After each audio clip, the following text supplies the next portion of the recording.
What made Marisa a thought leader? I've always fascinated about what makes people tick and how can you change. Britain's #1 hypnotherapist. Today's guest is Marisa Peer. Speaker, best-selling author, columnist, and advisor to the stars. She's a leading celebrity therapist. I had something amazing to offer, that hypnosis is probably the most powerful therapeutic technique of all. On its own would change your entire life. Can you change in 21 days? You can change in 21 minutes. It will change instantly. And should I hypnotize you back to that little boy? How do you feel? Oh, I forgot where I was. Different? You know, what works for me and all my clients is to always stop and say, is my challenge someone else's fantasy dream come true? Gladiators, today I have a special guest with us today at the arena. This lady I've been following for almost a year. I heard her speak at Mind Valley. She blew me away. I looked around me and thousands of people were just touched. Their souls were touched by listening to this lady.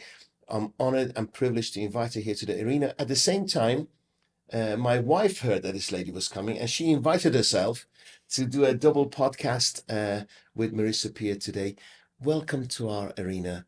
Thank you. We're honored to have you here today. Oh, I'm honored to be here and thank you for inviting me. Thank you. Thank you. And Angela, thank you so much for coming. Well, for hijacking, you're Yeah. welcome. It's a pleasure to meet you. Thank really you. is. Marisa, if you don't mind, our followers are kind of modern day gladiators and they want to hear about somebody's journey.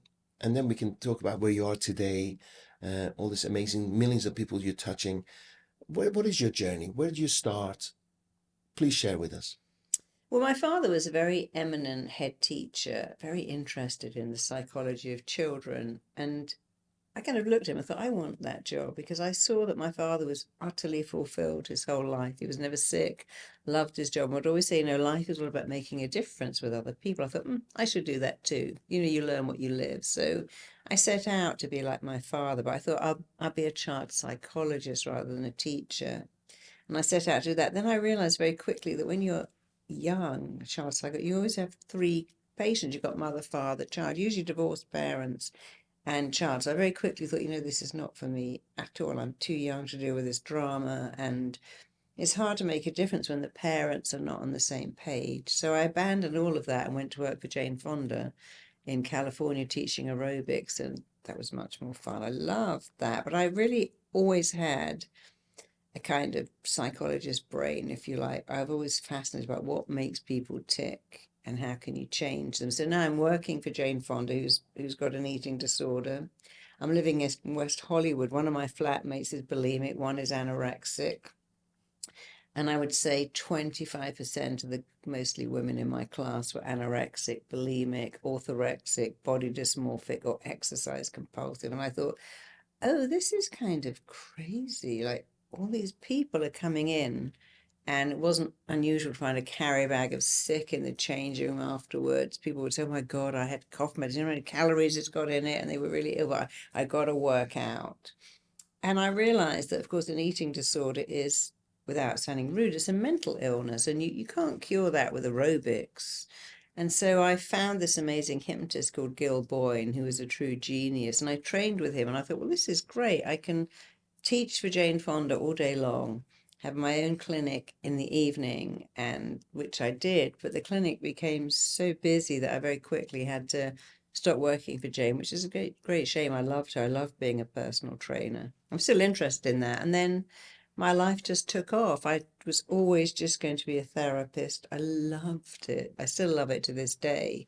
But I got asked to work on a lot of television shows like I'm a Celebrity, Get Me Out of It, Super Size, Super Skinny. So I did that. And then I thought, well, I should really All in the write a book, States. all in the States. Wow. And then I came back to England to work on Celebrity Fit Club, and I was working on them in the States and in the UK, flying backwards and forwards, which I actually loved. And then I thought, wow, I've got two audiences. I should write a book. So I wrote my first of 7 books. It's funny how, you think you're going over there, but the world says, no, you're going over there, and then back over there. And then I became a speaker. And then sometime after that, some people would always say, can you train me? Your method is just like amazing. The thing I would hear more than anything in the whole world was this: I've been in therapy for 20 years, I'll learn more with you in 20 minutes, or you're the only one that could fix me. And so that led me to starting my own training. So I still see clients, I still write books, I still speak, but my passion now is teaching RTT, and hence we're in Dubai and we have our first Dubai RTT training live in February. So it's really exciting. We've got about 150 people here I've trained already. They came to England or America, and we've trained over 16,000 people in this amazing method that is really powerful, really effective, but also it's rapid. It's not turn up every week for months. It's really fast. Incredible. We're going to come to RTT later on, if you Sure. don't mind. In this path, you didn't start working for Jane Fonda thinking, I'm going to run a business. No, You're a never. personal trainer. Were you ever overwhelmed by it all? You look back thinking, oh my God, I'm flying all over the place. I'm person in demand. I've got a Yeah. business now. And then I guess there's a point where you're selling your time. You need to hire somebody. It wasn't overwhelming. You know, being a therapist is quite easy. You're one-on-one with clients. You can pace yourself. You know, I worked for myself. I didn't have a boss. I did work for a long time in Harley Street and Century City, and then eventually thought, I'm going to work from home. I don't want to commute anymore. So it didn't get overwhelming. When I got a lot of press, then I didn't even have a PA at one stage. I just booked my clients myself. But that was quite normal in the 90s. And then, of course, I got a PA. Now I think we've got 4 PAs. So it can be, but you know, what works for me and all my clients is always stop and say, is my challenge someone else's fantasy dream come true? My mum used to say, oh my God, you're always on a plane. You know, I never unpacked my case when I was filming in 2 locations, 2 series. I'd always just leave my case at the end of the room and just repack, and I was always on a plane. But I think, you know, is there someone in the world who go, oh my God, that's my fantasy? And what would I have given 10 years ago for that challenge? So if you have a challenge in business or in your home life, always say, is there someone who go, I'd like that. I'd love to have, you know, the challenge of commuting to work on the freeway. I love to have the challenge. I've got to pay my taxes. And what would you have given 10 years ago to have this? And that always grounded me. I'd always think, wow, my challenge is someone else's fantasy. And I think as long as you do that, like we were driving to San Diego last year, we were giving a talk, someone had lent us, I think, a white Porsche. And my husband went, the traffic. I'm like, I know, but it's a Can't wait, fantasy, right? isn't it?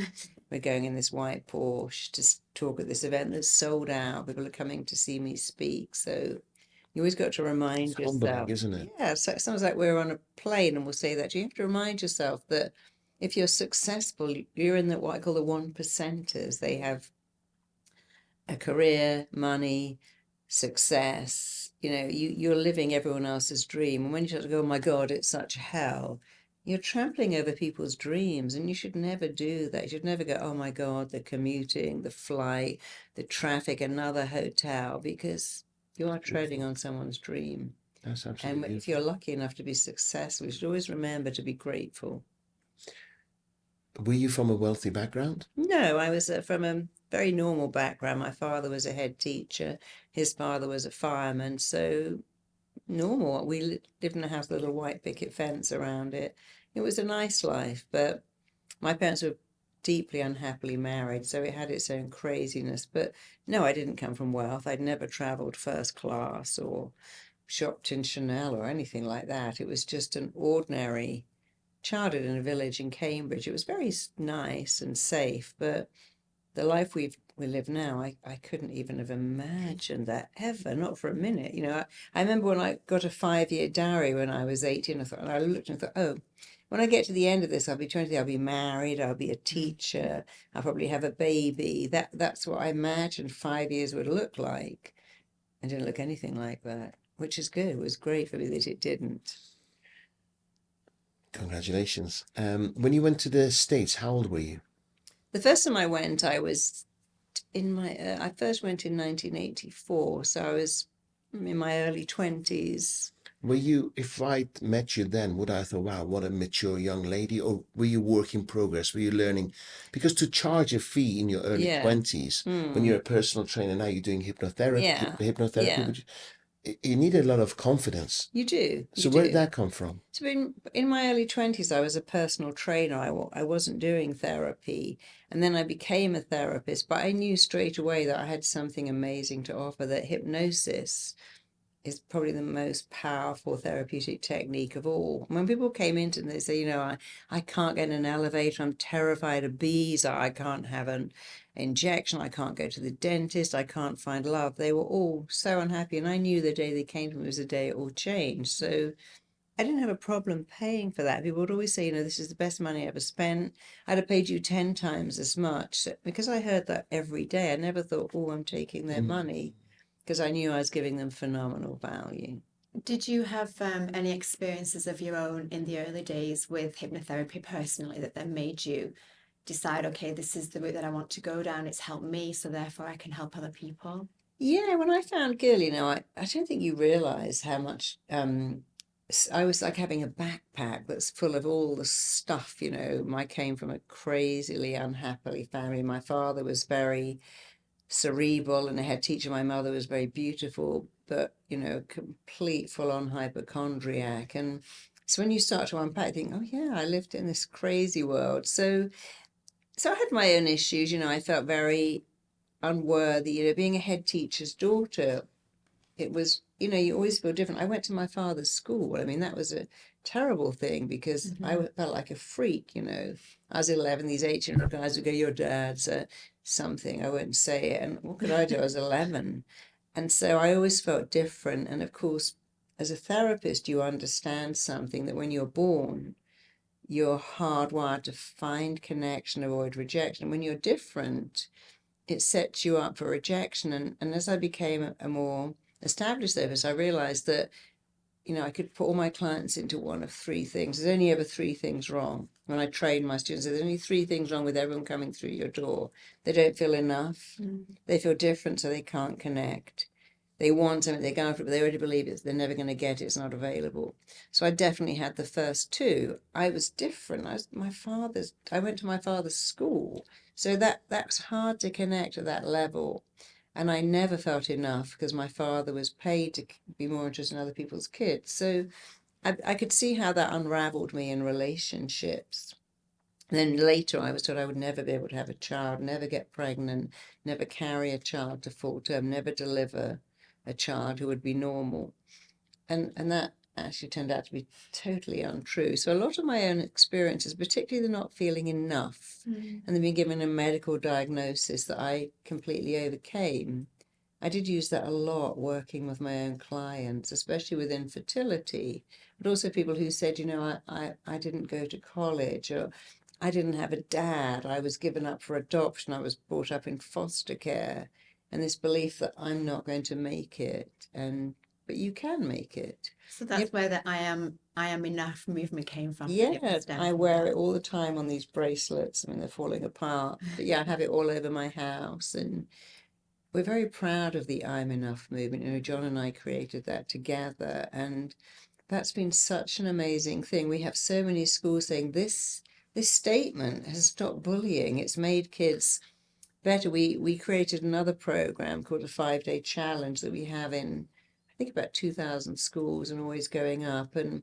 all the schools that have got it, because it's completely free, say, wow, you know, this is raising children's self-esteem. And if you raise their self-esteem, you raise their academic progress too. So it's really nice that from a little not feeling enough myself, and then noticing it was the common denominator, all of my clients not feeling worthy enough, good enough, attractive enough.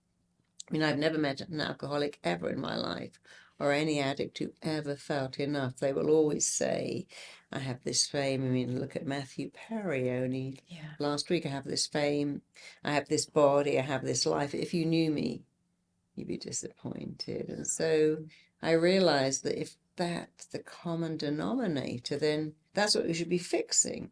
So if you look at somebody like Amy Winehouse, who was treated for alcoholism, drug addiction, and bulimia, but she was never treated for the real thing. She didn't feel worthy. And if you look at Whitney Houston and George Michael, you could say the same. The addictions are a symptom of not feeling good enough, and you should be treating that. And that's why RTT is so powerful, because we treat what I call what lies beneath. The presenting problem is very rarely the problem, even with alcoholism. And one of the reasons AA works is because it treats the disconnection. And you go to AA, you feel connected. But the statistic for that is the same as people who find connection. We're not bashing up AA because it does good work, but the statistics aren't that high. And so if you're treating somebody for bulimia or alcoholism or drug addiction or self-sabotage or procrastination, which are nothing more, by the way, both of those things are nothing more than I'm not enough, so I'm going to keep sabotaging. I'm not enough, so I keep procrastinating. I'm not enough, so I just wait and wait and wait. And so if you can treat what lies beneath the symptom, you'll get permanent results. But if you keep treating the symptom, It's never going to it heal. doesn't work. How can we, and I love that, how I work a lot with parents and children.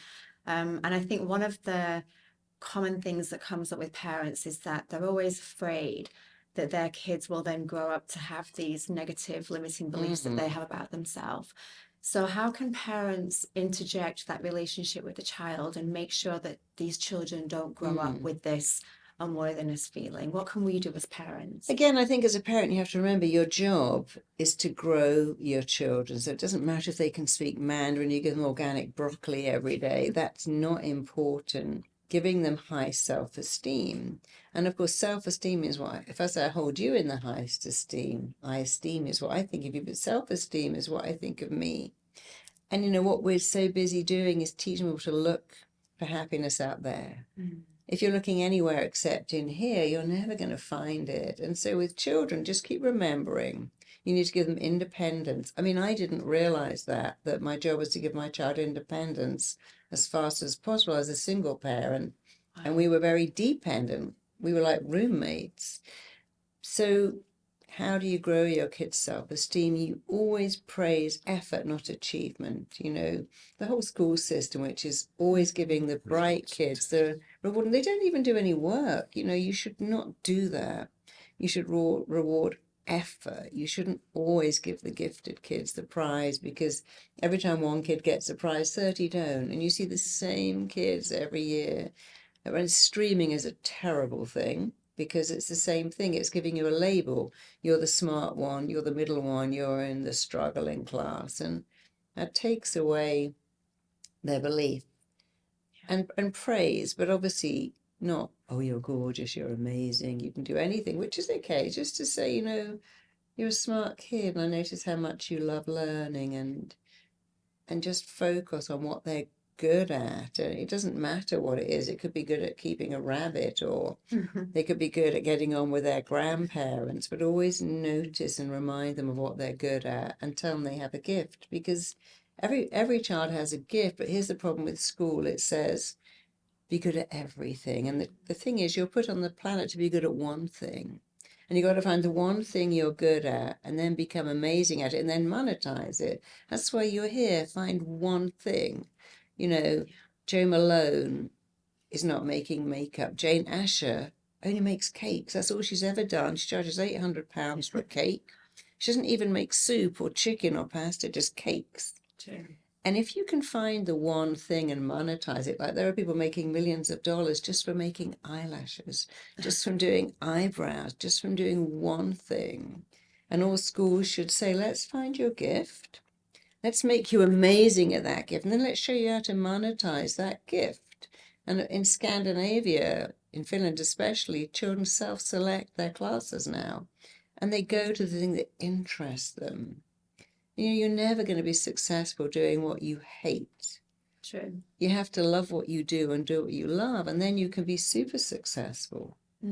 I love that. Amazing. And I guess empower the child to have confidence in knowing what they enjoy. Yeah, but also teach them, you know, the same thing. This is what you enjoy. This is your gift. Let's make you amazing at it. You know, one of my friends years ago, their kid was really good at snooker. They cleared out the garage. They turned it into a snooker hall. He's one of the most successful snooker players in the world. But they said, this is where you're going.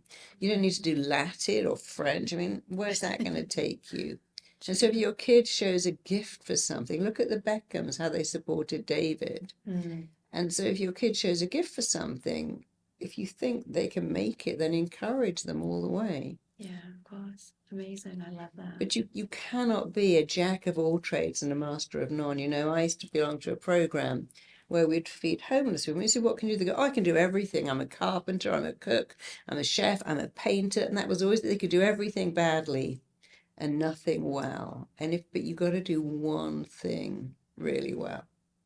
And did you find you use those techniques with your own daughter as Yeah, well? my daughter's an artist, very successful, very talented. And she told me once, Mummy, I could never have a normal job ever. She got scouted once to do some modelling, went to London Fashion. She said, I hated every minute walking down that catwalk. I said, but that's a good thing because you learn what isn't for you. People think being a model is amazing. You hated it. If you hate it, it's not for you. She went into the fashion industry to be a buyer. She said, I hate it. And I said, darling, you're just going to be an artist. That's who you are. But the thing with artists is that they're very fragile creatures, like most people in singers, dancers, actors. They're very fragile. They're easily affected by they so often become addicts. And they're not good at marketing. And that's the challenge, Many artists say, I can paint, but I can't market. I don't know marketing. And if you want to be successful, you have to be prepared to do the very thing you hate. We teach all of our 17,000 students that it's really not enough to be an amazing therapist if nobody knows who you are or where you are. So we also now, thanks to my husband, who's a genius marketer, now teach marketing. How do you find clients? Where do you find clients? How do you sell to those clients? How do you get them to come back? How do you get a testimonial? Amazingly, 80% of people who ask for a testimonial will give you one, and yet only 20% of people will say, could you give me a testimonial? So even little things like having a testimonial sheet in your office, having a camera right there. Many years ago, I was working with a footballer who became super famous. When I met him, he was very nervous, and then his father said, I know you can help him, and he went up and straight into the Premier League. And he always said, you've changed my life. I said, can you give me a testimonial? He said, no. And I said, oh, okay. Then next time I was doing that, I said, could you give me? And he said, no. I said, well, he said, I can't write. Who would have thought that? He said, I knew at school I was going to go into sports, I can't write. I said, oh, don't worry, I'll write it for you. So then I learned, have a template. People say, I want to give you, I don't know what to say. Well, we have this little template here. You can read it directly or you can change it. So just that simple thing like get testimonials. Every business that tells an emotive story will be successful. I mean, AT&T said this thing called Have You Called Home Lately? And an emotive story will turn people's emotion towards you. Yeah. Look at your customer's pain point. Do you have a business that can lessen people's pain point? Because we do. And understand that people buy something that makes them feel good. We just bought a house here, but we wanted a house on the lagoon. The one behind the lagoon is cheaper, but I know that looking at that view It's motivating. Makes me feel good. So here's a thing. Can you create a business that makes people feel good? Why do you think people spend hundreds and hundreds of dollars on Nikes when they can buy them they can buy a brand like, I don't know, Tesco's own line? We don't want that. We buy stuff if it makes us feel good and lessens our pain point. And so in industry, you think, well, could I create something that does that? And very often you can create something like here, it's the land of everything is delivered. People deliver gas here. That definitely lessens your pain point of queuing up in a petrol station. And so, we live in a world now where there's so much on YouTube to help you market yourself. And the days of, have you been to university? Do you come from wealth? Then you can be wealthy. Really, that's no longer the thing. I know Anastasia, who made millions just from shaping eyebrows and didn't come from wealth. So there are a lot of people now creating fashion brands, all kinds of brands, makeup brands, tutorials, writing books, who came from nowhere. And it's good to look at them and think, oh, look, if they can do it, I can do it. And also there are people like Dyson who certainly never invented a thing in his life. He just looked at a vacuum and I'll improve that. Hair straighteners, I'll improve those. Fans, I'll improve those. So often it's taking an existing product and saying, I can make that better, and becoming super successful. You don't have to be an inventor. You can just be an improver. Yes. We talk about that, don't we, with the kids? We play a business game with the children so they can think about different business ideas. And it's amazing how creative kids can It be. was so They don't creative, have the yeah. same limitations that we Mm. have. They go wild with their ideas. And they often, you know, when we're walking around the mall or we're in different locations on holiday, they'll look at things now and say, oh, that's interesting. If we did it like this, then it would be Yeah. more effective. Yeah. So get kids to start thinking more creatively as well. Yeah, we just met somebody recently who's hugely wealthy, and each of his three kids are so wealthy because he always took them to meetings. At very early age, they came to meetings, they came to the office. He wouldn't let them work for him, but they just met success after success after success. And that was an interesting concept he had, that I'm going to introduce them to self-made success, because you learn what you live. You know, I've seen many clients, one of my clients in particular said that her father, who had a shop and they lived above it, every Sunday would go, oh my God, this is killing me. This is the price you pay for working for yourself. Wow. I'm dying under the pressure. And she said, as a little girl, I thought, I don't want that thing called a job, because it will kill you. And often when we say things like, this job is killing me, the stress, the pressure, we're teaching our kids, oh, what if you say, I love working, it's wonderful. I have many clients, women especially, who are super wealthy but go to work because they love it. I mean, I love what I do and I do what I love.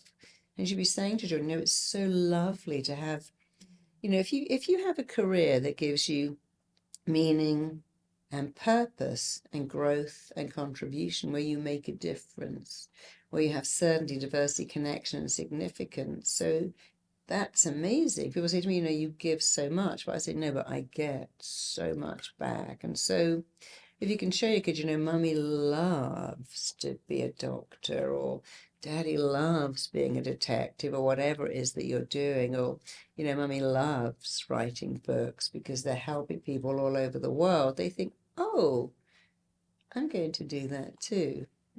But don't talk about how it's killing you, the stress, the commute, the customer from hell, because that really confuses them. Oh, when you grow up, you've got to go and do something you hate just to pay the bills. And it makes them feel very guilty too. But when they see that you love your career, they often want to follow you. Yeah, interesting. I guess you live what you think, right? Yeah. So what programming are you giving to the children? Yeah, I used to have a friend called Sandy Stratton, and he was a dancer, and I used to teach at Pineapple Dance. And his daughters are all dancers, amazing dancers, because he showed them that life as a dancer is just the most wonderful thing. He was in the south of France making that video, I'm Still Standing, for Elton John. Oh, really? He was in the theatre. And well, Sandy was amazing. But each of his daughters, I mean, Scarlett, is an amazing dancer. I think he's married to Bonnie, I've forgotten her surname, the dancer. His wife is her sister. But you find often dancers, their kids want to become dancers. Painters often have kids who want to become painters. If your parent sparks joy, and I saw that, my father was never sick a day in his life. He loved working with children. And I always saw that work not only gives you immense joy, it kind of protects you from the pain of an unhappy marriage. So in my home, my father and mother were very unhappily married. My father went to work.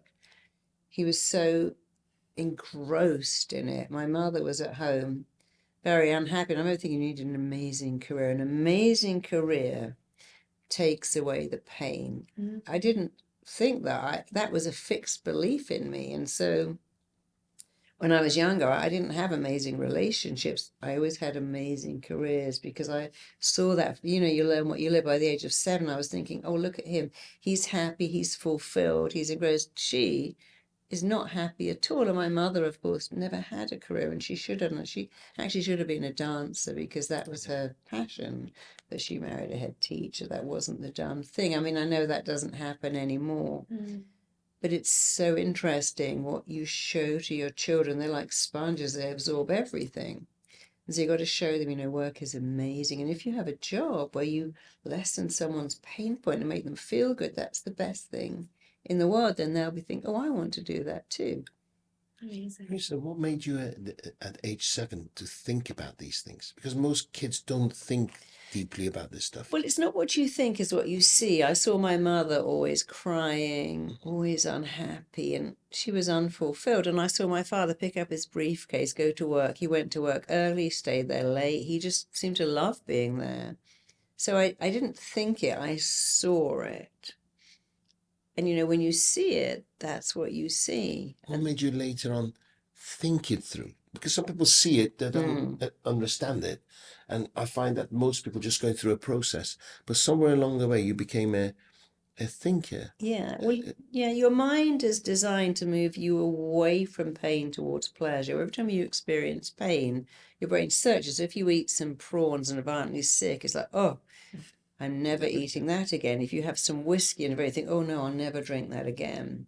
So when you experience pain, the brain searches very fast for what caused it and then makes you avoid it, because that's how you survive food poisoning or going out in the cold and getting sick or forgetting your car keys one night. I think, oh, I'll never do that again.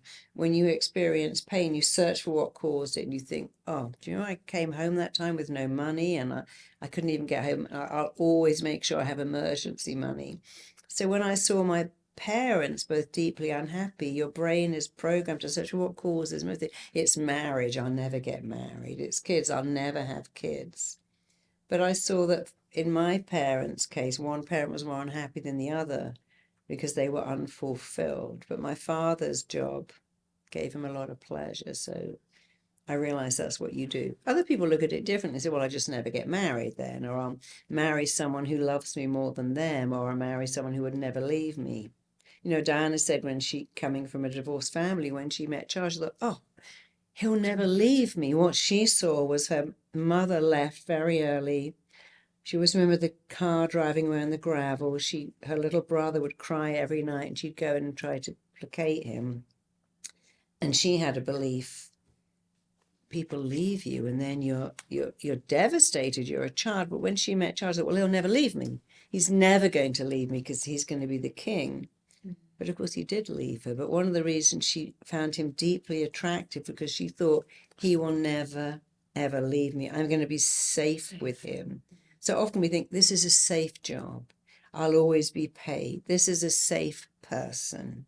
We're so hardwired to avoid rejection that we often go into a job we hate, a place we hate. We go, well, I'm in the family accountancy. I see many people at 40 who say I'm having a breakdown. And it's because they said, I became the lawyer. I didn't even like it, but it was safe. I married this person, it was safe. I shouldn't leave because I'm safe in this house, but actually I'm just dying inside. But we have to remember that we're wired to be safe. That's why if you go to a tall building and look down, your stomach jumps and it goes, get away from the edge, you fool. Yeah, that's why women, when they're out, go to the toilet together, because you imagine being in a tribe and you're going to go to the edge of the little place you live. Wildlife. Yeah, snakes, weirdos. So women always go to the toilet in a group. It's interesting. Safety in numbers. Yeah. So. At home, I'd never say to my sister, hey, I'm going to the bathroom, come with me. In a restaurant, I'm going to the bathroom. She goes, I'll come. Oh, it's so true. I've never thought about So that. in a group, no man says, who wants to come to the toilet with me? But women say, I'll come with you. And we don't realize it's because that kept us safe. Going to the bathroom in a group made us safe. Wow. The way we shop. So when men go shopping, they go, I'm going to buy a coat now. And they go to wardrobe, I like this coat. Done that. I say to my husband, I want to look at every coat, the whole 7 coats, 10 coats. I'm going to buy. He said, but why? I said, because then I know it's the right one. So when a guy was out with a bow and arrow waiting for the wildebeest, they didn't wait for the best one because they just took the first one. But women were the gatherers, so they'd go and look at all the different crops and then go back to the best one because they couldn't carry it home. And so much of our behavior, the way we shop, the way we remember where sugar is and go back for more. Because you imagine being a caveman, if you found some honey, you wouldn't go, it's very fattening. Look at the fruit. You'd wait to go, honey, the tree. I'm going back for more because it will be gone soon. Or even if you came across some mangoes, you wouldn't think, I need to have all of those. So people wake up, they never say broccoli, they go, ice cream, there's chocolate in the fridge. Because even that, remembering where sugar was and going back till it's gone is what kept you alive. Now, of course, it's what's making you super unhealthy. But a lot of things that nature does to keep you alive, the very things that are now killing you. You know, we died more of hunger than war or disease. And so to this day, we're scared of it. I'm hungry. I'm just going to eat those jelly beans because it's so scary to be hungry. It's so scary to be alone. It's so scary to be rejected. And yet these things don't kill you. Rejection can actually be the best thing Beautiful. that ever happened to you if you can just reframe it. Beautiful. What made Marisa a thought leader? Because we've been doing personal development 30 years, and in half an hour I've learned so much from you. Huh. What made you a thought leader? Going back at one stage, you thought, Eureka, I am a thought leader. Is it the way you were Yeah. thinking, the internal dialogue you had?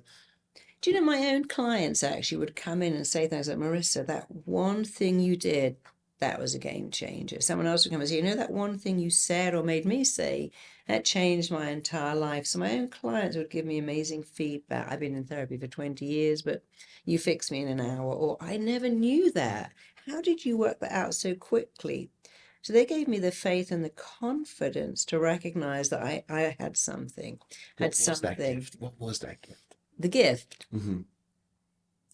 You know, after somebody's been going to therapy so many years, and they come to you and say, Marissa, you changed my life. So you had some kind Yeah. of a golden nugget, a gift Yeah, with you it. know, Have you ever thought about it? Said, God, did you just give me this gift, or was it through the pain or the witness? But even then, most people see it, don't do anything in life. do you know, it was a bit of everything. It was coming from a family where it all looked lovely, but it wasn't, and seeing the pain of feeling not good enough, not lovable enough, not worthy enough. I'm so glad I went through that because I could identify that in people who appear to have it all, but don't. That was the first thing. I do actually believe it's a gift and that it comes through me. But it was also, I was very curious. And funny enough, the word cure comes from the word curious.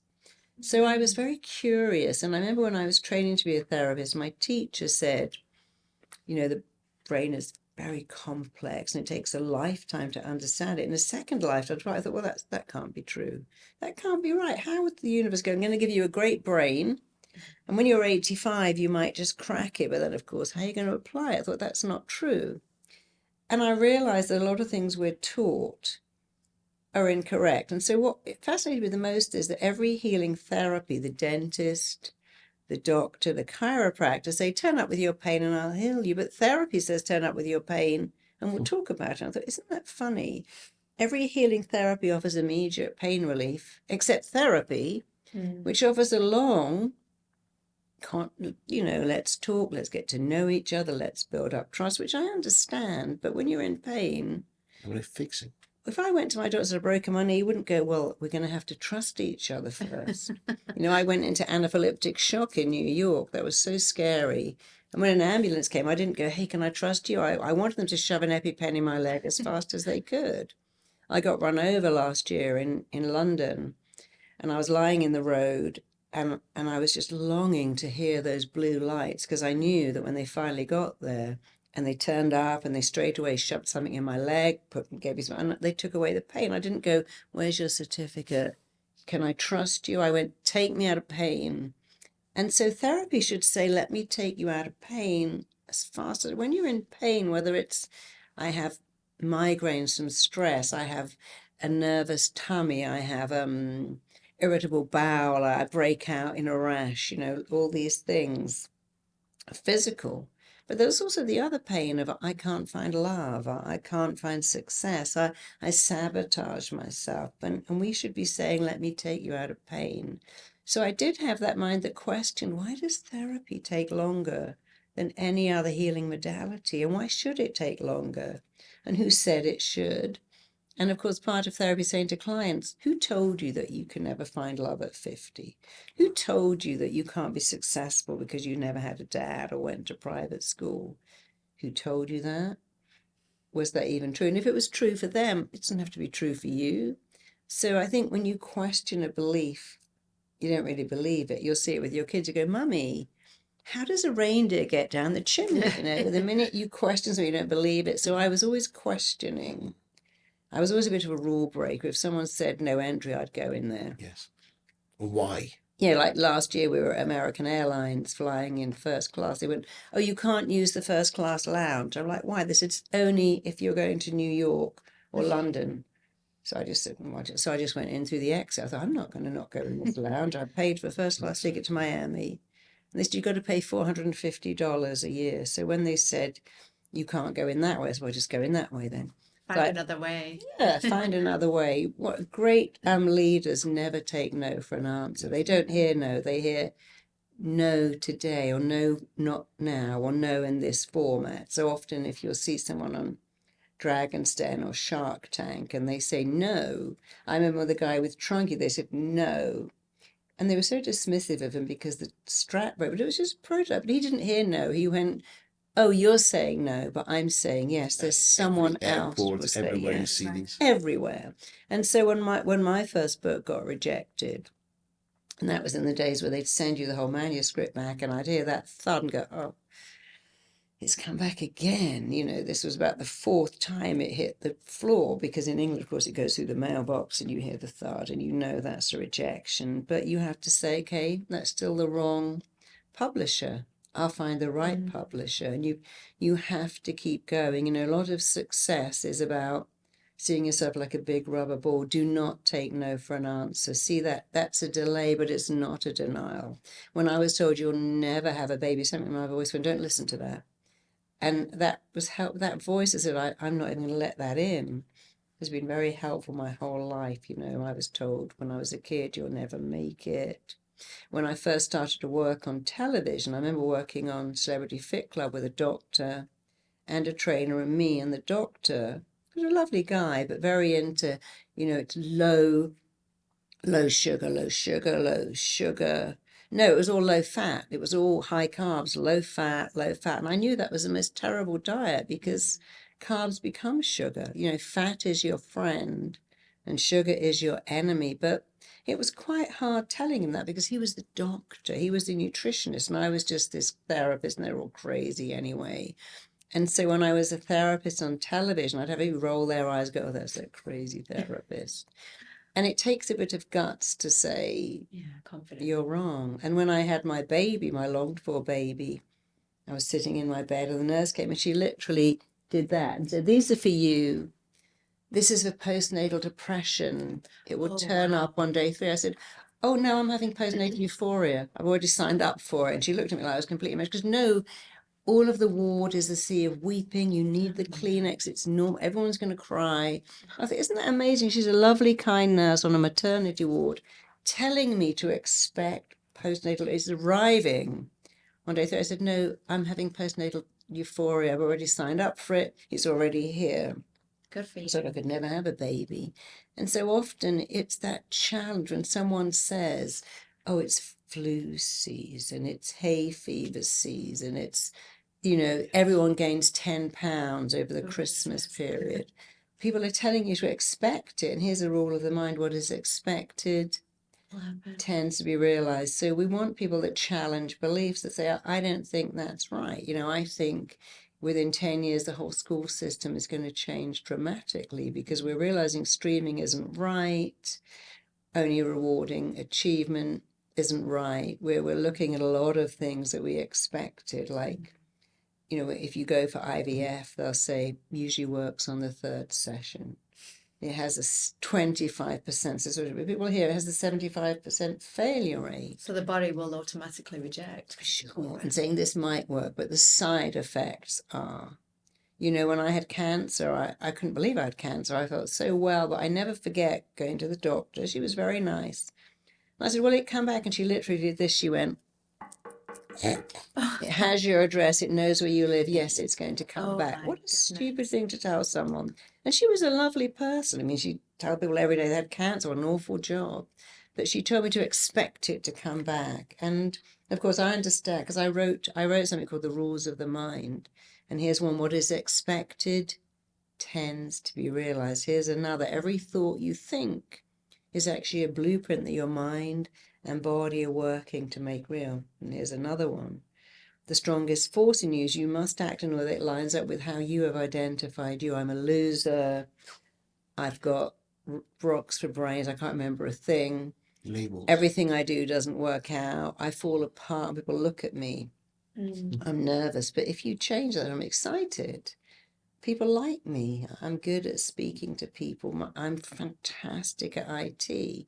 Then all of those rules of the mind are working for you, not against you. And we should teach that in schools, and we do. Yeah. So your latest book, Tell Yourself a Better Lie. Yeah. I guess all this work that you're doing now is the basis of this new book that you've released. Can you tell us a little bit So about my that? new book is the rules of your mind, the rules of your mind and how to use them to win. But that's still in the it's still being written.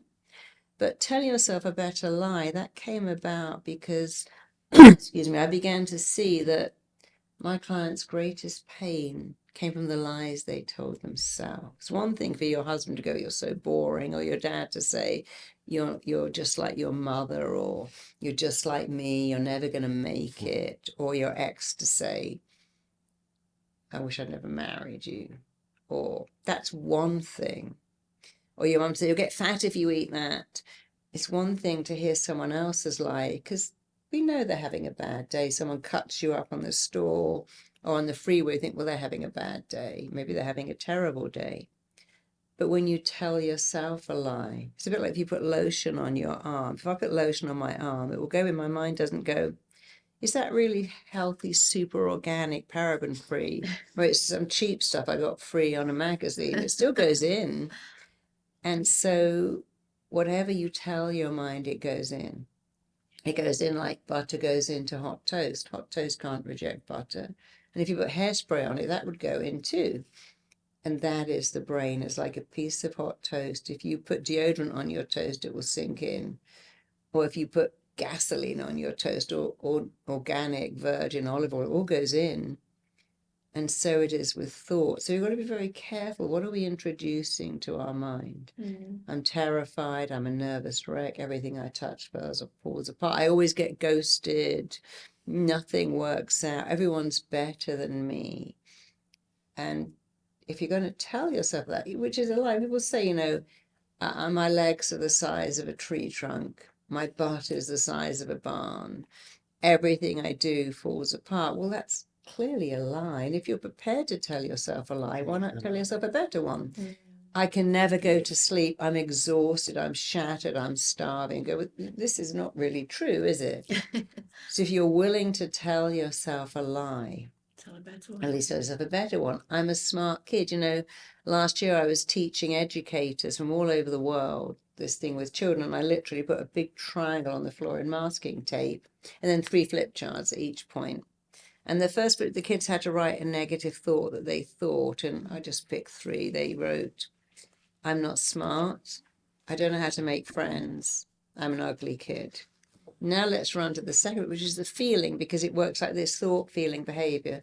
Thought comes first. So negative thought, "I'm an ugly kid." Let's run to, what do you feel? I feel sad. I feel angry. I feel defeated. I feel frustrated. Now let's run to a behavior. And at 9, the behavior was, I cry, or I argue with everyone. I shout at people. And let's run to the thought. And we kept running thought, feeling, behavior. And very quickly they got to the thought. And then we said, let's flip the thought. I'm a smart kid. I got loads of friends. I think I look cute. Now let's run to the feeling. Well, I feel pretty good.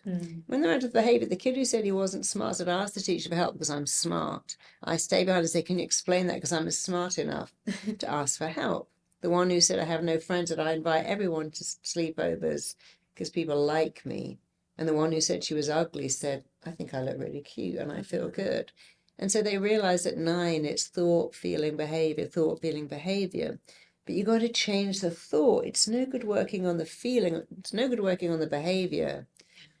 I eat too many cakes. Let me just have broccoli in my house.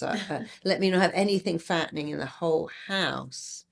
But that doesn't work, because it just crack and go out and buy it all. And, diets have such a huge failure rate. I think 92%, because we're just trying to change the behavior. Don't eat cake. But if the thought is, it makes me feel better, it's my friend, no one's going to have such a bad day, I think I need some organic lettuce. I need cake. I need cookies. All the things that we got as a kid that made us feel Treats, loved. yeah. Treats. When we say, we call chocolate dream and heroes, and so we call people honey, Positive sweetie, names. cookie. Yeah. And so no one says, when I'm upset, I can't stop eating peas. I keep going back for more. But it's the thing that, as a baby, what did you get when you were crying? This milky, fatty, creamy stuff. And so to this day, that's where we're going, whether that's pizza or cake. But if you can go back and change the thought rather than the action, it's a game changer. And I love my body, and I want my body to have. Well, that's the whole thing, everything. So instead of saying I can't have sugar, you can have sugar. You can have sugar every day for the rest of your life, but you're choosing to eat something. But nowadays there's so many healthy versions of cookies and protein bars, and it's so easy to eat better. But if you can just start to say, fat is my friend, sugar is my enemy. So how about having, an apple with peanut butter on it? So much better than a cookie. It's so boring. But if you do it every day, you'll find you start to like it. Yeah, and just changing, I'm not enough. So if you did thought, feeling, action, if you say I'm not enough every day, every feeling you're going to have is negative. I feel defeated, I feel frustrated, I feel unworthy, I feel stuck, I feel blocked. And the action is often no action. I'm not going to ask anyone out or ask for a promotion because I'm not good enough. So you've completed a loop. But if you just took the not away and said, I am enough, then you feel empowered, brave, resilient, resourceful, confident. And then you behave in a way that matches up with that, because that's back to the way you behave, lines up with how you define you. I am enough so I can take risks. So you've got to remember the rules of the mind. Remember to tell yourself a better lie. And remember to lie, cheat, and steal. Lie to your mind, cheat fear, and steal back the confidence. So why don't you tell yourself a better truth? Well, because our pain comes from the lies. It's not the truth, it's the lies. We might sit down and go, why does no one like me? I'm a good person. It's a story we tell Yeah. ourselves. Well, that's the thing too. Most of our stories are someone else's stories. My mum said, don't even trust your shadow. Oh, One of my clients said his dad stood him on a table and said, jump, I'll catch you. And he said, that's a lesson to you. Never trust anyone. And he went through life saying, you can't trust people. And so often our stories are not even our stories. Many women will say, my mum said, don't trust men. They all leave, they all cheat, get your own job, have your own money, don't trust anyone. Or, don't be careful about your friends. They're going to run off with whatever. They'll always, if you have money, people are jealous. That's a story people have. If you have money, nobody likes you. Imagine hearing that all your life. I remember one day driving home, my uncle went, oh, look at you, you become posh, because I had a Porsche. He went, you become one of those poshies. And he didn't like it. He was very, very rejecting. Look at you turning up in that car. Who do you think you are? He thought it was funny, but he was very proud of being working class. And in his way, he would reject anyone with money. Those people have sold their soul to the devil. When you heard that, how did you feel? Do you think, I'm not going to take your beliefs? Well, I knew he was jealous, so it was okay. I wasn't going to give up my car for him. But we hear things like, Or did it make you angry? Do you go, I recognize you? Angry because I knew it was pure out and out jealousy. But we hear things like rich bitch, fat cat, filthy rich. And we don't even know how insidious that is. Look at those people, those rich people on the hill. They sold their soul to the devil. They're not spiritual. Good people don't have money. Spiritual people shouldn't have money. The meek will inherit the earth, which means spiritual. So without knowing it, we're very affected by this dialogue. And so, that affects us, this lie that money is dirty and evil, and yet actually money can be beautiful. If you can do amazing things with money, if you can put someone else's kid through college, help someone out. John has a great friend who's got a book called The Generous Gene. Early John will give him £1,000 and he'll say, John, this is what I did. There's 15 different people. I paid someone's bill. I bought someone a cooker. I bought someone a winter coat. And it makes John feels so good that he does it more and more. So if you think you can do great things with money, we've got to stop seeing it as dirty and filthy and corrupting, because you can do a lot more with it than without it. Yes, beautiful. You have 17,000 We coaches do. that you coach, you train. Yeah. Now, what I find is a lot of people approach me. I believe in coaching. And a lot of people, I think everybody needs a coach. Yeah. A lot we of people do. approach us saying, I like to coach you, take it to the next level. And Yeah. I'm always listening, because I'm always looking for that next Mm. person who can help me, or people to Yeah. help us to the next level. The moment I ask a question about money, they fall apart. Isn't that funny? Yeah. And what I find is that lots of coaches aren't making money. Yeah. And then The they fact get, that yeah. you're coaching them to make money, Yeah. which again makes you super unique in Yeah. the industry. Yeah. So please share with us. It's like a health coach that's overweight, or Yes. a relationship coach that's never had love. So you got to really understand what money is. What is it? It's an exchange. And so, for instance, we never say the cost, or we say the investment. If you just change that word, the investment to work with me is, and don't talk about the cost and what you get back, and lay out all the numbers. And again, what are you selling? You know, our 17,000 therapists know they're selling freedom and empowerment. We're very clear. You are selling freedom and empowerment. You're selling something priceless. And you should never, when we say how much is it, you shouldn't go, it's, and you kind of say it out of the side of your mouth, or you look down. You gotta hold your head up and say, the investment to work with me is, and here's what you get. But, oh, I want all of that. Beautiful. But a lot of people have this belief, you know, why coaching, or surely you shouldn't charge people to help them. But see, if you don't charge, people don't value what Don't you pay have. attention to what you have. Yeah, you know, years ago when they banned smoking in England, a huge company said, we're going to send you all of our staff. Can you hear themselves? I said, sure. And I had a very high success rate with stopping smoking. And it went down. And then I was thinking, what is happening? And I realized, of course, the company were Company paying. paid for And it was like, everything. I'll have a day off. I'd have an afternoon, I'll go and see that Marisa Peer. Who cares? I said, you know, we have to change this now. They have to pay, and you have to reimburse them after a year, Very good. or maybe after 6 months, but they must pay. They must be invested in their recovery. You know, I mean, when George Best had a liver transplant, his doctor went on the news, went, don't serve George if he comes into a pub. He just changed pubs. But it just, yeah, and it's like, oh, isn't George going to participate in his recovery? This is a crazy thing. He's been given someone else's liver.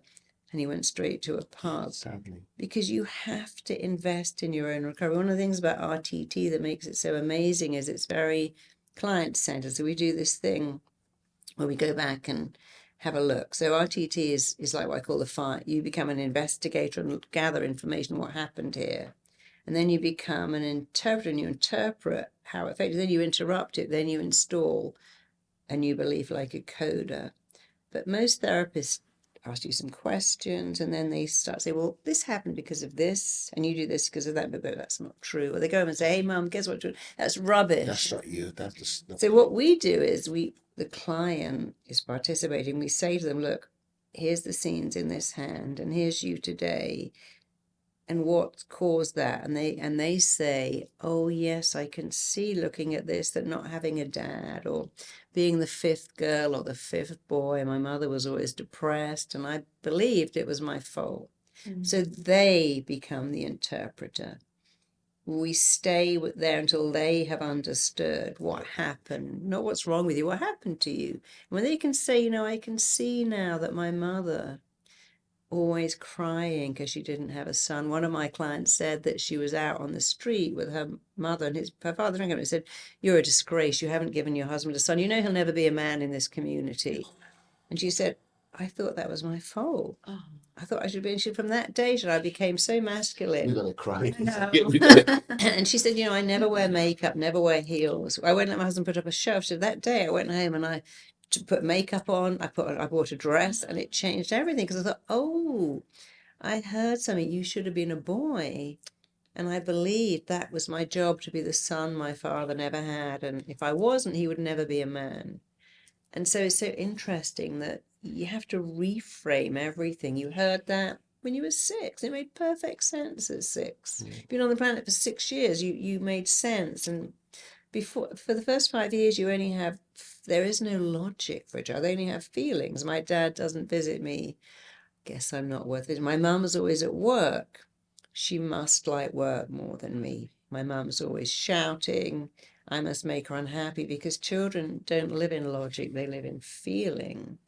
But in RTT, we go back and look at the feeling and make sense of it through the eyes of the child and the adult, and then reframe it. And it's so easy. Everyone should be doing this all the time. And how quickly, Marisa, can you, once you identify through RTT, okay, I have this belief about myself because of this, how quickly can you change that reframing? Well, straight away. People say, can you change in 21 days? You can change in 21 minutes. Again, if you had some oysters and were violently sick, the minute you're over the top bringing them up, you think, I'll never eat these again. And that's a change, isn't it? You've searched for the cause of the pain. It was oysters.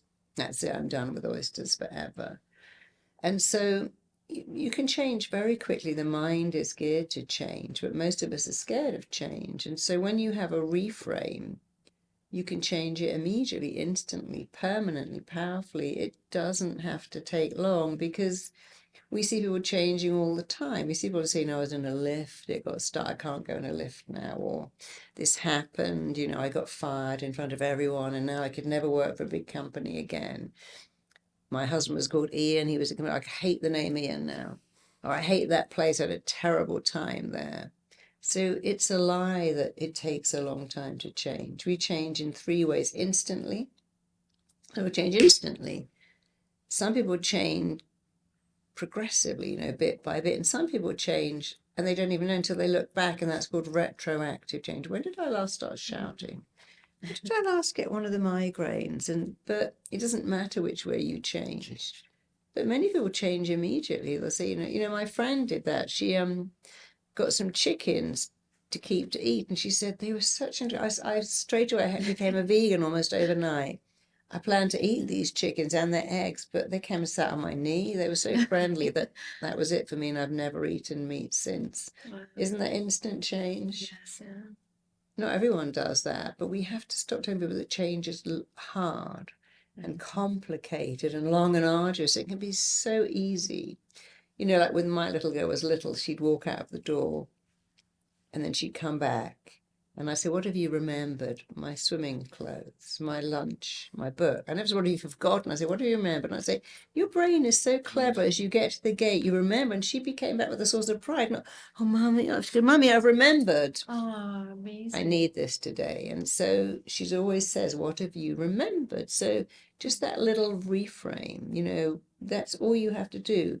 Am I nervous or excited? Actually, your body can't even tell the difference. So I'm ready. I've got this. I'm calm.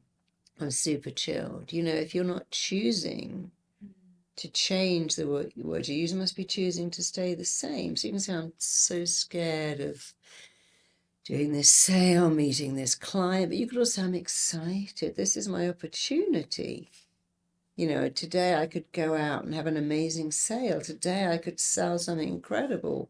I'm having a meeting. This is my chance to show someone what I've got to offer the world and who I am. But it's all going to go wrong. I'm going to blush and stutter. And so it's very important that we remember you got to say, I'm choosing to use different language. Your words shape your reality. And if you're not doing well, the best thing is to take a minute, just look at how you talk. Do you say this is a nightmare? This is hell? What are you talking about? The commute to work in a car with gas? That's not a nightmare. That's heaven. The line in buying all these groceries in the store for people you love and you've got money to buy food, it can be challenging. I don't love being in the store, but it's not hell. Hell is being in the place that hasn't got any stores and you haven't got any money to buy any food. So little reframes. Just think, what's good about this? Is it someone else's fantasy? Would I have loved this problem 10 years ago? And just reframe it. Even instead of saying it's hell, it's a challenge, it's a nightmare, it's just a situation. So, I've got a chronic headache. You've probably got dehydration. Probably a bit tired, but we put this, I've got chronic insomnia, chronic stomach ache. This is killing me. I'm dying under my workload. They're the words to take away. I've got a slight headache. I have got a lot of work to do, but I'm really good at my job. My boss has given me this. Like my daughter one day, I was driving into school. She said, Mummy, I can't read this book. I said, give me that book. I said, well, you know, it's for age 8 and you're just 7. Your teacher must think you're supposed to give it back to me. Yeah. She said, I can read it. I said, your teacher thinks you're so, we've given you a book a year older than you because you're smart. And she liked that. So instead of saying, just give it me back, I can read that. And so if you have a lot of work from your boss, think, well, they must really think I'm amazingly smart to give me all this work. They've given me this position. One of my clients said to me, you know, I can't do this job because I don't have balls and I'm not a guy. And I said, but your boss gave it. He must think you do have, metaphorically. If your boss gave you the job of handling this team, why do you keep saying I don't have balls? Of course you do. Yeah. Metaphorically, you do. But even if you haven't, you don't need testicles to be good at your job. You need a mindset. That doesn't make you good. Doesn't make you bad either. But that blocking thought, I can't do this, I'm not a guy. You know, I was working with a footballer and he was a wing defender, and he said, I can't call out instructions. That was his job. Of course you can. Or I had another footballer, he said, I'm not tall. I said, well, look at Michael Owen and in his heyday, Maradona. Mm-hmm. They were not tall, but they were amazing. You know, and I should say to him, you can score from anywhere on the pitch. You're red hot. His surname began with an R, so I'd call him Red Hot. Let's say Red Hot Regan, that wasn't his surname. And he said, yeah, you know, I can do that. I can score from anywhere. I can head and kick. And sometimes being small can be an advantage. It's never harmed Kylie Minogue.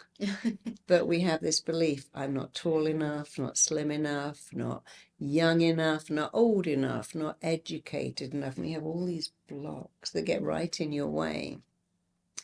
If you find your block, I'm not educated enough, I didn't go to college, then look for someone else who didn't go to college, is doing really, really well, and think, well, if they've done well, it's just a belief. And when you question a belief, you don't believe it anymore.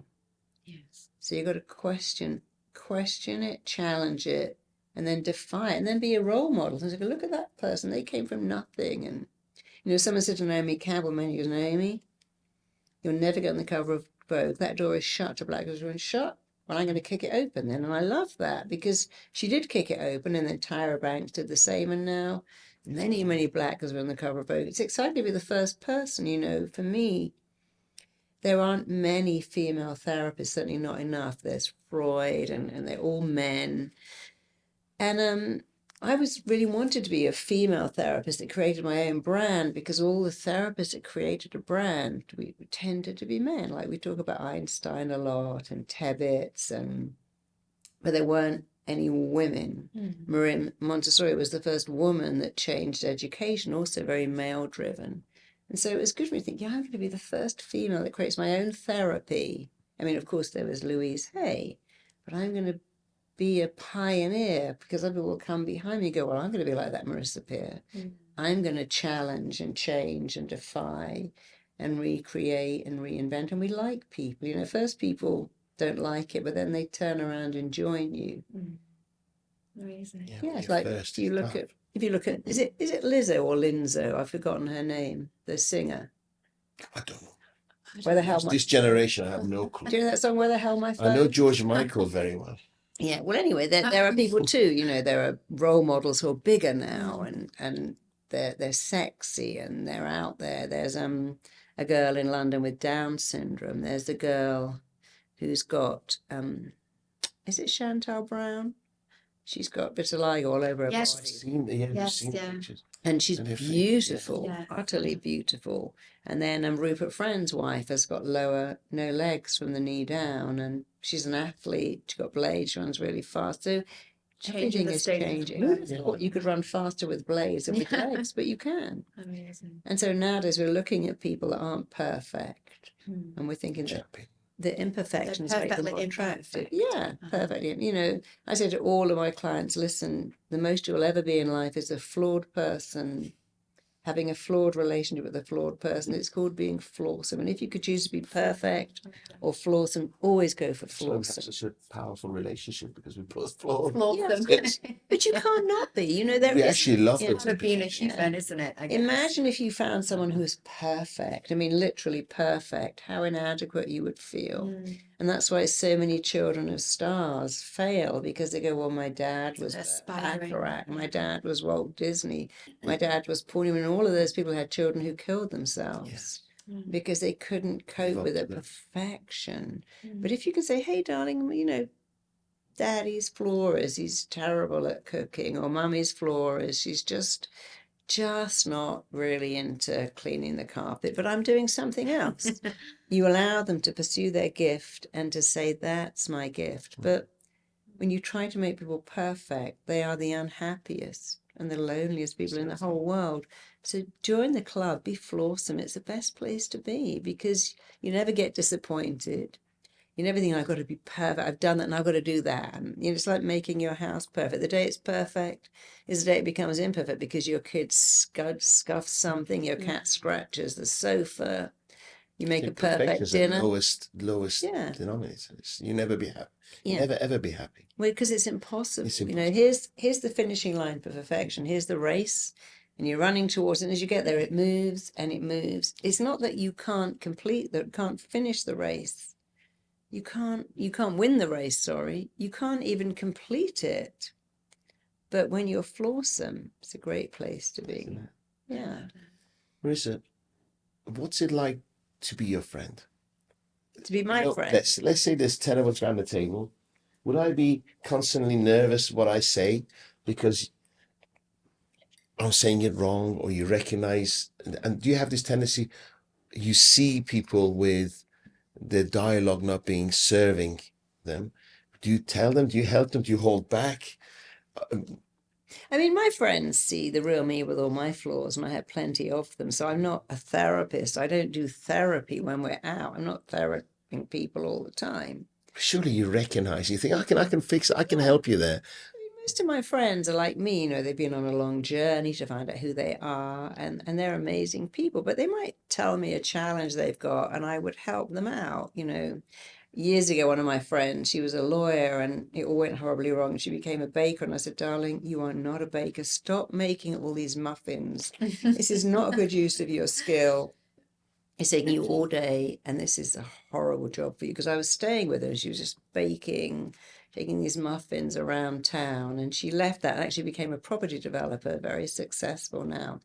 So I might say to someone, you know, I just don't think you're using your talents here, or this is making you unhappy. Because you care for them. Yeah. Or I might say something, you know, darling, maybe you could say this to your mother and not that. But I wouldn't offer them advice unless they asked me. I mean, the last thing you want is someone saying, you should do that. And if I was you, I'd do that. But if I saw a friend with a really troubled kid, I go, well, you know, my kid was like that when they were 18. This is what they do. They have to argue with you because that's how they learn to have an opinion. If you say, don't argue with me, then they do what people tell them. So I would do that. But you also have to be very aware with your own kids. You know, my daughter is so different to me. I would never say, well, I would do this or what's going on, because I have to recognize that you never give birth to yourself. So you have to learn when to shut up and back off and when to join in. Some things really work. So one question I had for you was, I saw one video where you talked about your mum and you talked about her, how pessimistic she was, and you could go outside and it would be raining and it would be cold and everything would be a problem. In your own life, knowing what you know and doing the work that you do, have you found that for your own self-preservation and your own health, you've had to distance yourself from certain people in your life because they bring that energy in you down? Yeah, I would say so. When I was a single parent, when nearly all my friends were single parents, and it was such a gift. We'd have Sunday lunches together. We'd all look after each other's kids. We'd go swimming on a Sunday afternoon. It was really nice. We had a single parent club, and they were such a support to me. But one of them in particular was so negative, and I noticed after a while that I just had to very elegantly stop engaging with her because it was always negative, negative, negative, and I didn't believe that. And she thinks like, oh, you're really sick. I go, no, no, I've got a cold. That's not sick. Your kid is so bad. I'm like, no, she's just age appropriate. That's what they do when they're 2 or 3. And if you have someone in your life that's super negative and they're not a relative, with her, it's like you can't play tennis with someone who puts down their racket and walks away. I just stopped answering invitations very nicely. I just pulled back, and eventually I just didn't see her. And when I had cancer, that I really learned then. I remember calling someone who was a friend, and she said, oh, that's very aggressive. My neighbor was dead of that in 3 months. Oh my. And she never came to visit me. I remember thinking, oh, you showed me who you are. And she's still a lovely person, but I just Maybe actually it was realized a that. blessing that she didn't come round, right? Sorry? Maybe it was a blessing that she didn't come round with that attitude. Yeah. But she showed me that she was super negative, super pessimistic, and didn't visit me once. And I thought, well, you know, when you close one, another opens. When you have to learn to let people go that aren't right, very nicely. But you think, you know, what am I getting out of this relationship? Do you just meet to bitch and moan and complain? And if you said, hey, Marisa, that heat is belching out toxic, you go, leave the room, it's toxic. But people belch out toxic fumes too, and you have to learn. Give them a distance. If they're family members, just don't let it in, like my uncle. And my uncle, as he said to me, I was on a train once, he said, I went into the wrong compartment where all the poshies were in the first place. I couldn't get out of there fast enough. Because he went, look at this, these are the poshies, we don't like them. Because he would identify with people who were like him, very working class, very proud of it. Nothing wrong with that. But that was so funny that when you're the wrong country, look at these poshies, I don't want to be in here with them. So he would reject anyone he wasn't familiar. But the mind does that. The vexing thing about the mind is, the most vexing thing is, it wants to go back to what is familiar and avoid what's unfamiliar. You know, when your kids are 2, they go, I don't want that, it's got lumps in it.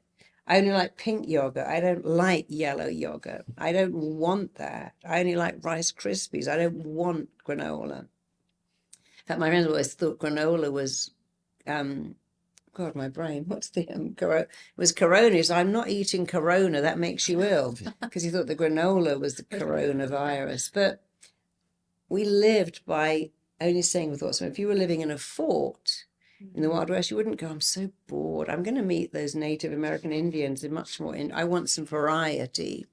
If you were living in a walled village, you wouldn't go out in the middle of the night for a walk to another village because you might get killed. So not that long ago, what kept you safe and indeed alive was familiar. Yeah. You know, when I was in Australia, whenever you get up to go to the pool, you have to stamp your feet really loudly so the snakes go away. You have to shake out your shoes. There might be a scorpion. And so we were always wired for what's going to make me safe. And what made you safe was familiar. And what made you unsafe was unfamiliar. And all these years ago, I can't find love. I can't find success. I can't find wealth.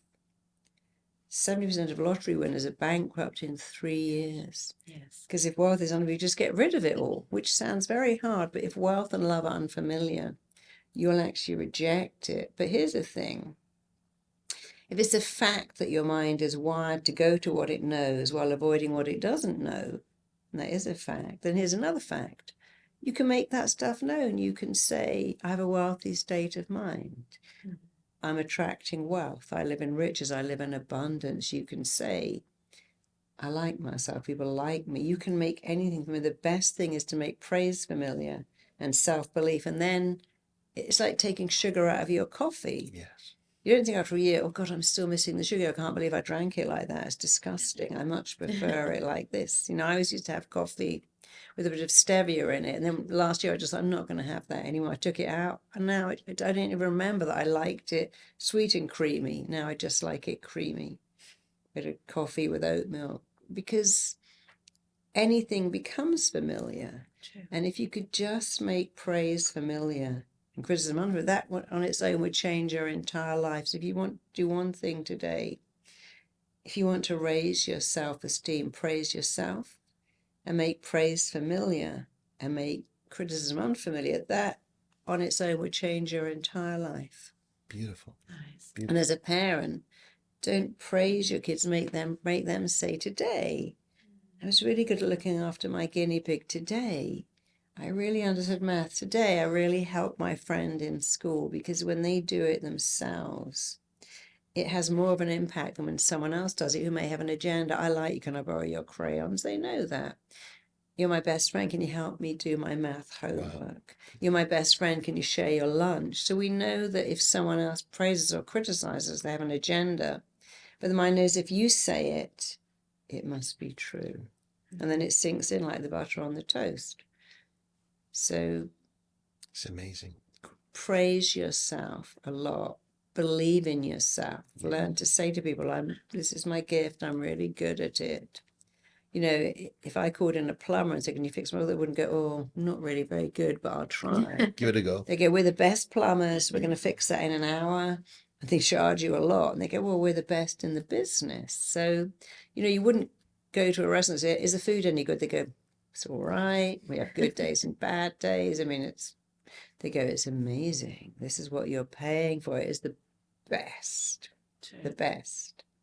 So we went to Sushi Samba last week and it was the best. It was amazing. The view, the food. And they say, this is the best. And it was the best. Mm-hmm. It was worth paying for. But you've got to tell people, I am the best. You know, the top 10% in every classification, in every field are never, ever unemployed. They're never out of business, even in COVID. You know, in COVID, we couldn't teach. So we started to teach online and we were busier than ever.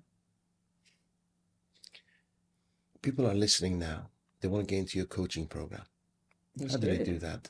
And do you mind sharing investments of time and costs? Yeah. So we have some starter products, and then we have the training in being a full-blown qualified therapist or a qualified coach. And after the training, it doesn't end. We offer marketing. We help you become super successful. And the training goes on every month. You continue with your training. And those trainings run between $3,000 and $15,000, depending if there's a live element. But it doesn't end when you get your certificate. We go on training. We have experts that come on. Mark Hyman came on and taught a masterclass. We do masterclasses every month, and we teach you also how to run a business, how to be busy, how to be booked, how to get clients. And yeah, so you hold their hands through the process. Hold their hands, yeah. I mean, some people need more hand holding. You know, most people do pass the exam straight away because, you know, our job isn't just to teach you. Our job is to make you successful in what I think is the best job in the world. But we do have a formula and people love it. So yeah, we've got our first training in Dubai in February. We're really excited.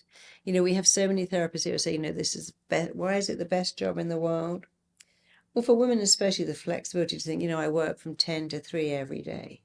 Or I work from 9 to 4. I work in the evenings when my baby's asleep. Or I work when my kids are at school. The flexibility to choose your own hours is amazing. To be your own boss. Of course, the biggest thing by far is that, you know, you change people's lives. You're growing, contributing, making a difference. And there's nothing better than going to bed thinking, wow, today someone's having a better life because of quality I possess. A kid isn't being bullied. A mother has left an abusive relationship. That person's got the job of their dreams. Yeah. You know, I worked years ago with a trader who couldn't trade and was very anxious. And his bank said, you know, he's so skilled, but he just is such an anxious person. When he came to see me, he had 3 sisters. He was the only boy. He was the last child. And every time he smashed his truck, look at you. Why? Look at your sisters combing their Barbie's hair. They're so good. What's wrong with you? You feel like they'd go, what's wrong with you? Why are you so aggressive? Because he couldn't say. It's called testosterone. They always told him, your sisters are so calm and so good and so quiet. And you're always breaking things and smashing things. And why can't you be like them? And that was the problem. He heard that every day, his whole life, your sisters, until he felt there was something wrong with him.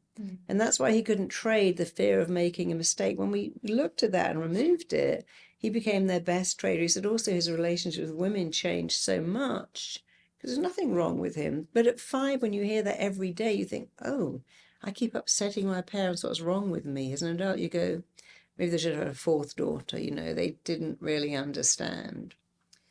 And so the ability to find that out really quickly and change it changes lives. So we have an amazing job. And all my graduates, last week I was doing an open day and 5 of them were there and they were saying they're busy, they're booked, they're successful, they're in demand.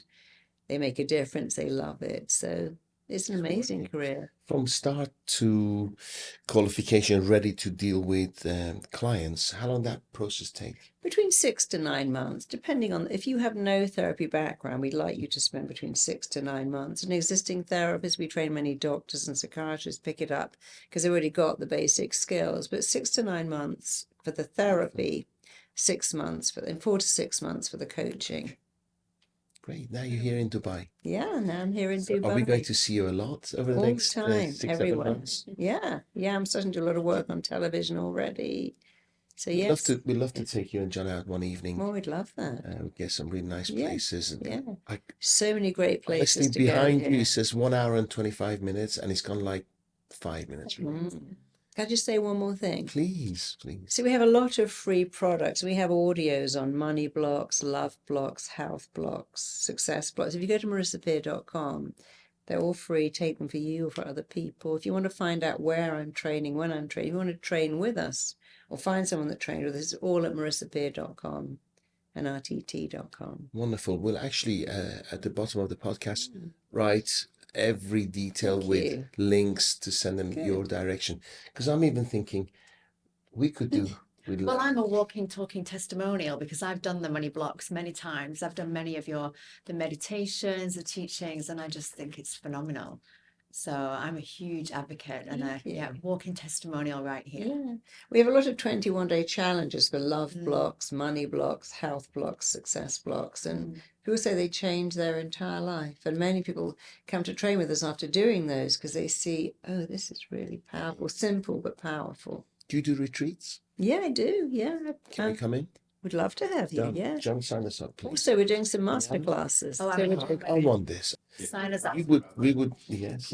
Ready. So I say that. I would love to know more about your mastermind group Yeah. within Dubai. I believe it's happening in Dubai. So for the first time ever, we're doing business masterminds in Dubai. It's like a retreat, but it's not. We all stay in the same place. We have this amazing location. We do business masterminds, making you amazing. You know, I worked with a billionaire recently who doubled his wealth because I was giving him the confidence to trade, because many traders are anxious. They enter the trade too late.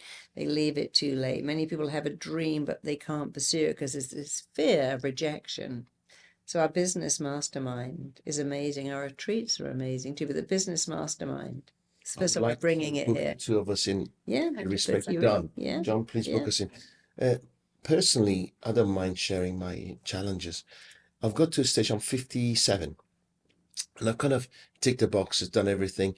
I've got a little bit relaxed, and I'm searching, comfortable with money. The reach is good. We spoke to John earlier that I actually don't sell anything. I lose every month financially, but I feel I'm contributing.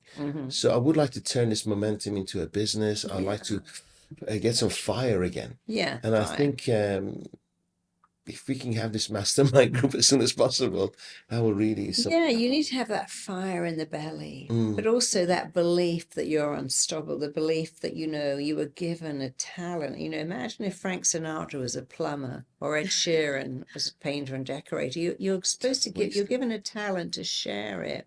That's what meaning and purpose is. Meaning is when you find out your gift, and purpose when you share it with the whole world. Beautiful. Because you're here to find your gift and then share it, monetize it, and be the best in your field. And I've many people have come on my mastermind and said, hey, I wrote a best-selling book from that mastermind.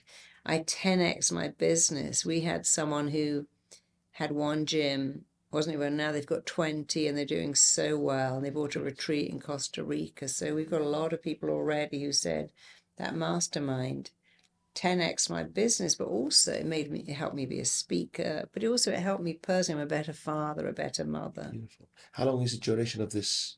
Have you decided yet? They're usually 3 days. Amazing. Just let us know so I can make sure we're not traveling. Yeah. So they'll sell out straight away, but we'll let you know. Marisa, we're doing an event. Again, something I used to do events every single month, and about 100 to 200 people used to turn up, paying, and it exhausted me. So we're just having a chat this morning before we meet you that we're going to think maybe do a big one with 1,000, 2,000 people. Oh, yeah. I would love to invite you if you would love to do that. To come and speak because, Because I first spoke in Dubai last February at 2 different events. And it was amazing. There were thousands of people. They loved it. And we thought, oh, this is good. You know, this is a real place to come. I think the Middle East, I think particularly the UAE, is really ready for personal development. And so we love being right at the front of it. That's why we moved here. So I would like to invite you. Well, I'm coming. We're going to set up this now. Yeah, Honestly, we let's were do like, it now. should we not? Now I met you and you say, do it. yes, we're going to do it. We're Yeah, just going to get some dates together around you, see when you're yeah, around. It'll probably be a Saturday. perfect. And we We'd get love that. 1,000, 2,000 people in a room like this. Easily, Done. yeah. Absolute Easily. honor. Thank you so Oh, much. you're welcome. Amazing. Such a pleasure to meet you. Thank you. Thank you. I've We honor loved you. it. Thank you so much. Wow. I wanted to. Thank you very much indeed. I salute you, Gladiator. Oh, thank you. I salute you too. Thank you. See you next time. Bye, everyone.